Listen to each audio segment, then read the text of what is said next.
the man whom fans claim is the uncrowned king of wrestling.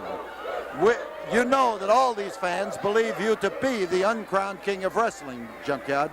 They believe, I believe, the whole world believe. I am the uncrowned heavyweight champion of this world, and I owe a lot of things to these people because these people here in Houston, Texas, throughout the state of Texas, have been very good to me, and I got something to prove to them tonight, wrestling against Nick Bockwinkel, and I'm going to go down to the very last breath out of my body tonight, and I'm going to do all I can to show these people tonight what they have built into the Junkyard Dog. I'm going to let it all out. Well, some of your fans have procured this crown for you, and we're going to crown you, but I have to read this. Therefore, we, the Committee for Justice, Youngsters, Decency, also known as the Committee for JYD, having heard the will of wrestling fans everywhere expressed on hundreds of petitions demanding recognition for the Junkyard Dog as the uncrowned king of wrestling, do hereby present this crown as a symbol of the superiority of the Junkyard Dog, and do crown him the king of wrestling as symbolized by this crown.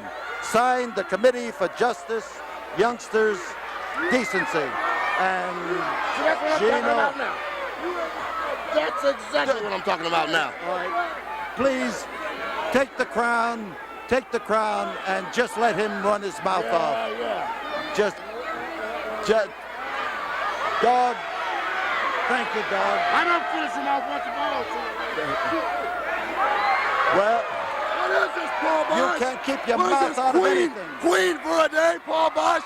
He couldn't win the We didn't world. crown you, we crowned him. Should be crowned king. It should be me, Paul Bosch. You want to be crowned king. I should be crowned king, Paul Bosch. He isn't nothing but a jungle bunny that isn't capable of doing anything but shining shoes and talking about his mammy. And you make him, crown him king. He couldn't beat the world champion, so you're gonna make him a king. I should be a king. Amazing I've ever seen in my entire life. How can you crown a man, a typical person off of the street corner shoe shine boy, king of wrestling? Well, You got the dynamic duo of the two greatest professional wrestlers in the world today. You should have two crowns and give them to us. Look at this. Kiss my feet, Paul Bosch. You ever kiss Junkyard Dog's feet?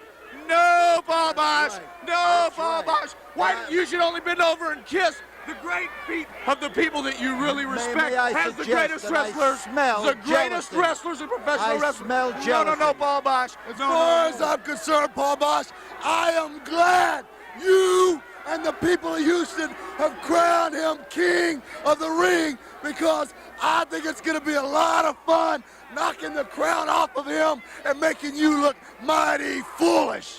Well, at least I got a chance. You already look foolish. Gino Hernandez and Tully Blanchard, and I swear the jealousy is an inch thick all over them.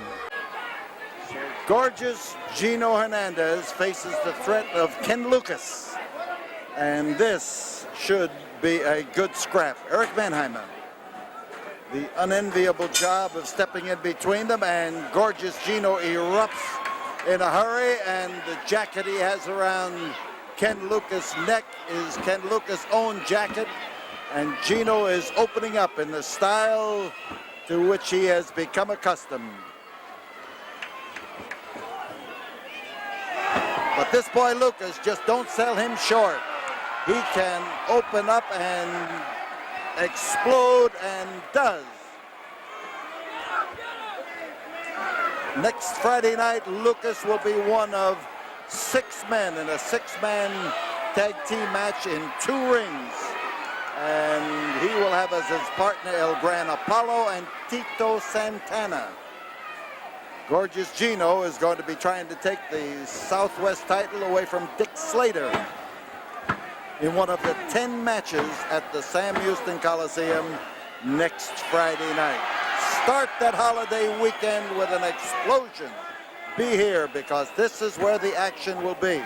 Right now, Gino, nose down on the canvas, is caught in the hammerlock, and that bouncing on that arm that is being done by Ken Lucas is the kind that just raises a Charlie horse and makes it difficult for you to use the muscles in that arm.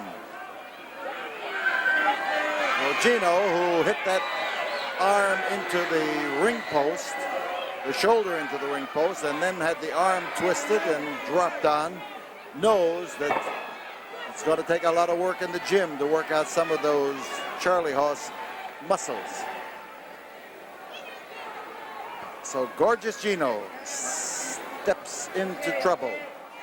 Lucas is a buzzsaw as he keeps roaring in there to get started.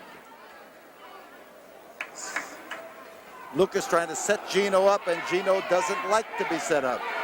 As he maneuvers along with the hold, he makes sure that he hangs right on.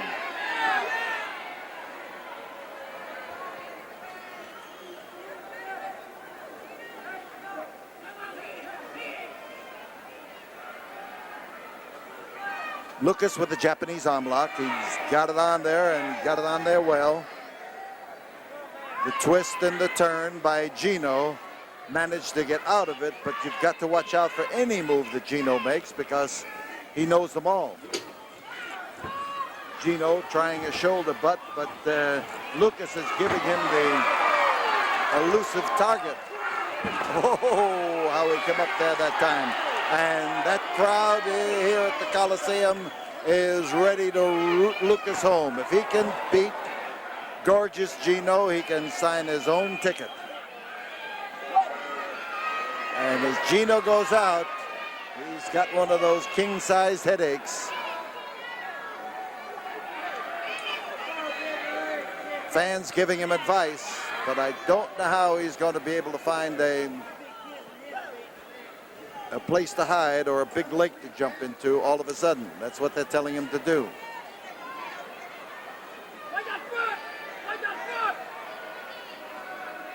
So Gino learns a little respect. He'll have a tough job with Southwest champion Dick Slater on Friday night.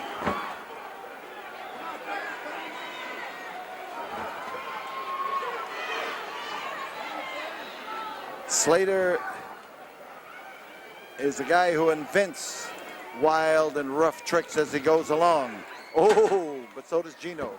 He put that one in there with a little bit of manipulation.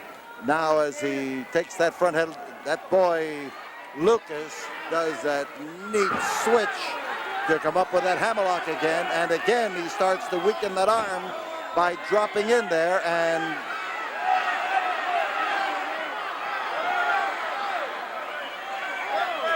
Lucas again takes a pot shot at that arm and drives in there, literally drives in there. I'll tell you one thing, if you have never seen a world's champion and his weasel manager in a 22-man battle royal, we suggest you be there Friday night, because Nick Bockwinkel could have a lot of people suddenly turn on him and take him apart.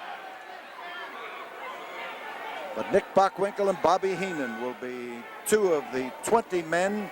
We will have two midgets in the ring on Friday night. They insist that they have the chance to be in there for the prize money, that every wrestler on the card was advertised as being part of the big battle royal, and they're part of the card, and they want in that two-ring battle royal. You never can tell what will happen in one of those things, I'll tell you.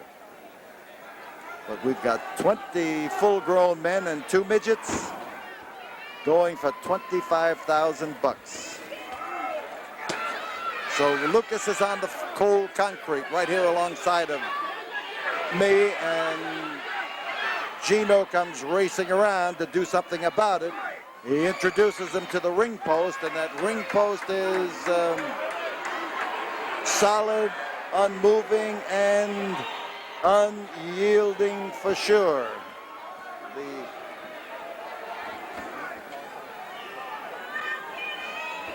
twisting arm lock. Ken Lucas caught, you saw him that time with a leverage that happened when he had his hair snatched and had that arm bar placed on him.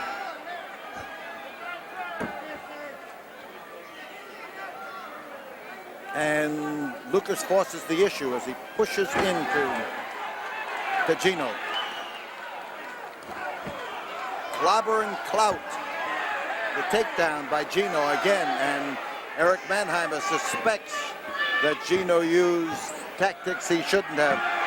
Long legs come in handy, especially when the referee's head is so far away from those ropes. But how's he going to put it any other way? So Lucas is down. Gino is trying to keep him there by hook or by crook, and could succeed.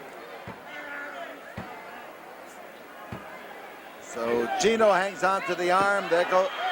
This time Eric Mannheimer caught him, and Gino doesn't even like the idea of being caught in the act. And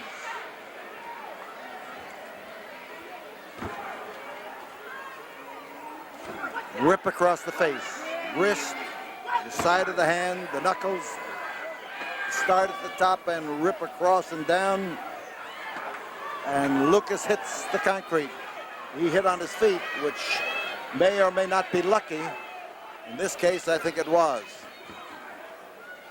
The long red boot of Gino Hernandez. And again, Lucas is through the ropes and down on the concrete. We've got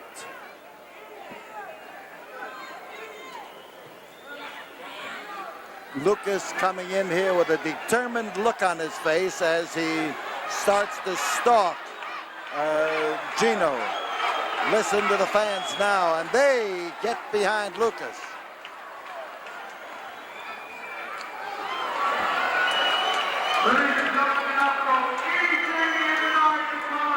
And this time it's Gorgeous Gino who is whirled through those ropes. And, oh, man, he came around there to clobber him. And again, and Gino caught the two hardest blows of the battle as Ken Lucas held him and hit him. Threw an arm around his head so the head couldn't go anyplace, and then blasted him. He's going for the sleep hold, and he's got it. And the long leg of Gorgeous Gino found that rope and got the hold broken. Leapfrog anyone? It works. And in this case, it works to make trouble for Gorgeous Gino as he gets that hold slapped on him right in the jaw. Gino on top. Gino with his legs on the rope. Mannheimer was counting.